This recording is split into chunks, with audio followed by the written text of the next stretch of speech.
তো আজকের ভিডিওতে আমরা পৌঁছে গেছিলাম দুর্গাপুর থেকে রানীগঞ্জের দিকে, কারণ অনেক দিন থেকে শুনছিলাম যে রানীগঞ্জে একটা নতুন মন্দির স্থাপিত হয়েছে। আর আমার অনেক দিন থেকে ইচ্ছা ছিল যে সেই মন্দিরে যাব, সেখানকার ভিডিও বানাবো আর আপনাদেরকে দেখাবো। তো এবার আমরা ফাইনালি ডিসাইড করে নিয়েছিলাম যে যা করে হোক আজকের দিনটিতে আমরা ভিডিওটি বানাবো আর আপনাদেরকে দেখাবো, এটুকু তো গ্যারেন্টি। তো চলুন এবার বাকিটা ব্লগে কথা বলবো। তো বন্ধুরা, আজকের ভিডিওতে ম্যাক্সিমাম আমাকে আপনারা এই মোটো ব্লগিং সেটআপেই দেখতে পাবেন, কারণ আজকে অনেক কটা কথা বলার আছে যেটা অনেকদিন থেকে বলবো বলবো ভাবছিলাম কিন্তু হয়ে ওঠেনি। তো ব্যাপারটা হচ্ছে যে আজকের ভিডিওটি একটু পুরনো, মানে 15ই আগস্টের ভিডিও। আর 15ই আগস্ট 2024 মানে আমাদের সকলের মাথাতেই একটা ডেট বারবার ঘুরঘুর করে, যেটি হচ্ছে 9 আগস্ট 2024। আর যেদিন আমি ভিডিওটি আপলোড করছি আজকের ডেট, সেদিন থেকে 9 আগস্টের মোটামুটি গ্যাপ হয়ে গেল প্রায় 2 মাস। আর আজ অবধিও কোনো মেজর জাস্টিস আমরা কিন্তু পাইনি, এটা সকলকেই মাথায় রাখতে হবে। কেননা এখন অবধি কোনো মেন দোষীকে কোনো রকম সাজা দেওয়া হয়নি। আর জাস্ট কি চলছে ফর্মালিটির জন্য ইনভেস্টিগেশন অ্যান্ড অল, এইসবই চলছে।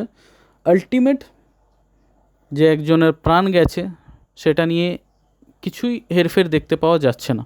তো এর থেকে বোঝা যাচ্ছে যে আমাদের এখানে লজ অ্যান্ড অর্ডার্স কতটা বাজে কন্ডিশনে পড়ে আছে। কারণ একজনের লাইফ চলে গেল, সেটি নিয়ে কারোর ভ্রুক্ষেপ মাত্র নেই, জাস্ট চলছে ইনভেস্টিগেশন।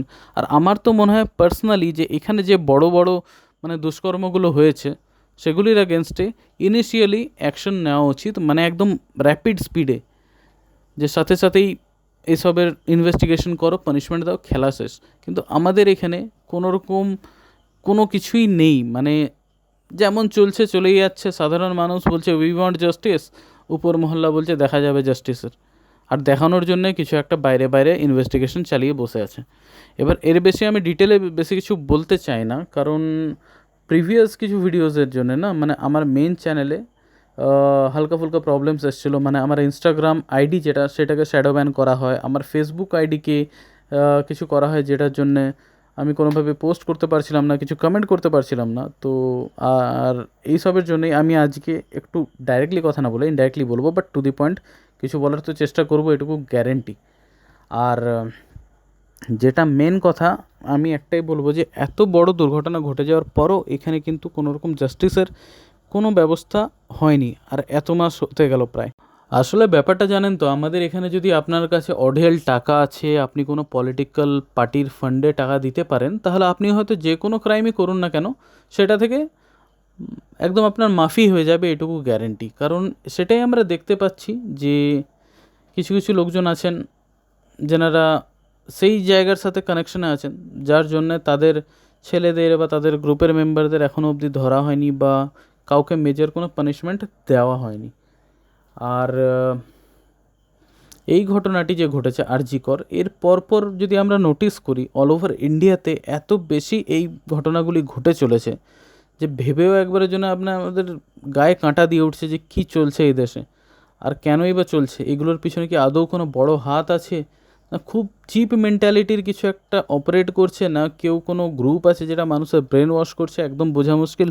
আর না কোনো পলিটিক্যাল পার্টির ক্লাসে এইভাবে সাধারণ মেয়েদের লাইফ যাচ্ছে।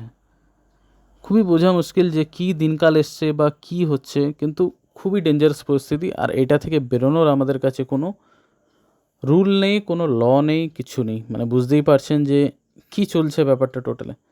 তো একটু পুরনো ঘটনা আপনাদেরকে বলি যে আমাদের এখানে দুর্গাপুর ব্যারেজের যে ইয়েটি হয়েছিল, কি বলে, প্রোটেস্টটা আমরা করেছিলাম, সেই প্রোটেস্টের পর না কিছু কিছু ছেলের বাড়িতে লোকাল পার্টি অফিস থেকে গুন্ডা অবধি পাঠানো হয় ধমকি দেওয়ার জন্যে, যে প্রোটেস্ট করো না তোমরা, এই করো না, সেই করো না।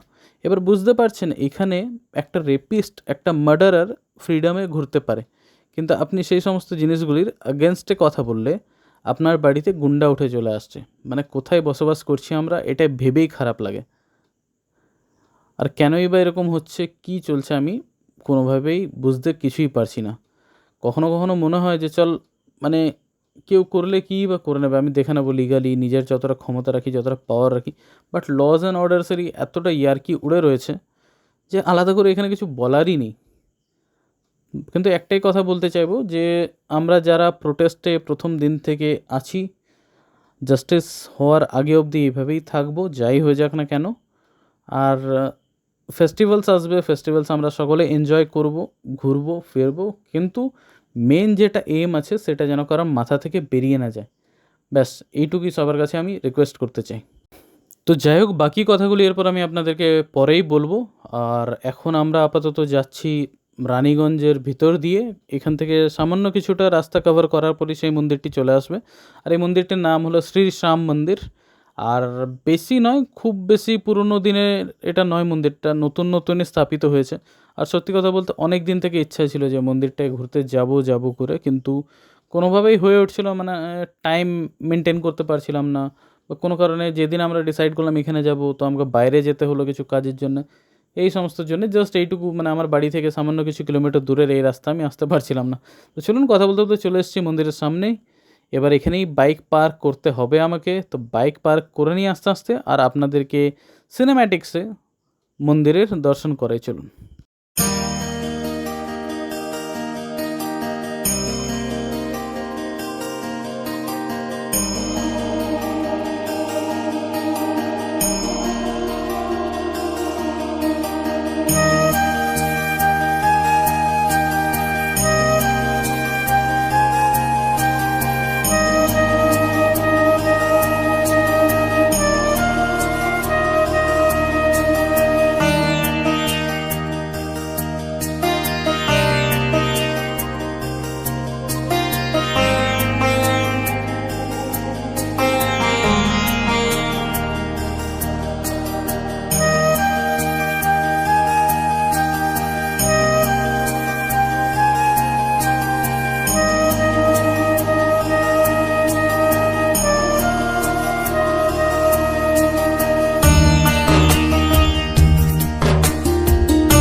তো আমাদের ভিডিও বানানোর পর্ব এখানে শেষ হলো। এরপর আমরা এখান থেকে বেরিয়ে পড়বো আবার দুর্গাপুরের দিকে। এবার দুর্গাপুরে গিয়ে আমরা কি দেখব?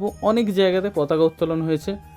আর 15ই আগস্টের দিন বেসিক্যালি আমি মনে করি যে এই মোমেন্টগুলোকে আমি মিস করতে চাই না, কারণ চারিদিকে পতাকা পতাকা এত সুন্দর লাগে।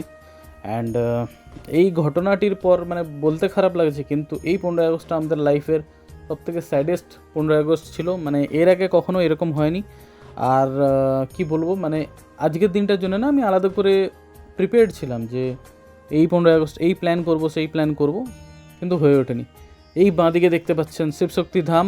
একবার এসে এই চ্যানেলের জন্য আলাদা করে ভিডিও রেকর্ড করে যাব আমি।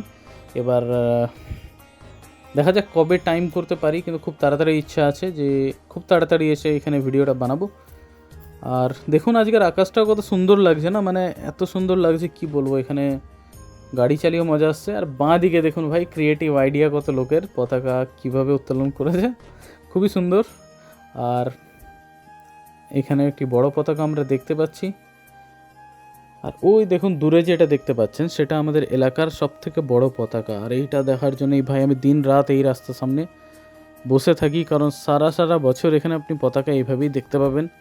আর আমি মনে করি যে আমাদের দেশের পতাকার উপরে সুন্দর মনে হয় না কোনো কিছু আছে বলে। ব্যাস, তো এই বলে এই ভিডিওটাকে আজকে আমি শেষ করব, কারণ বেশি লম্বা করলে আপনারা বোর হবেন। তো দেখা হচ্ছে নেক্সট ভিডিওতে।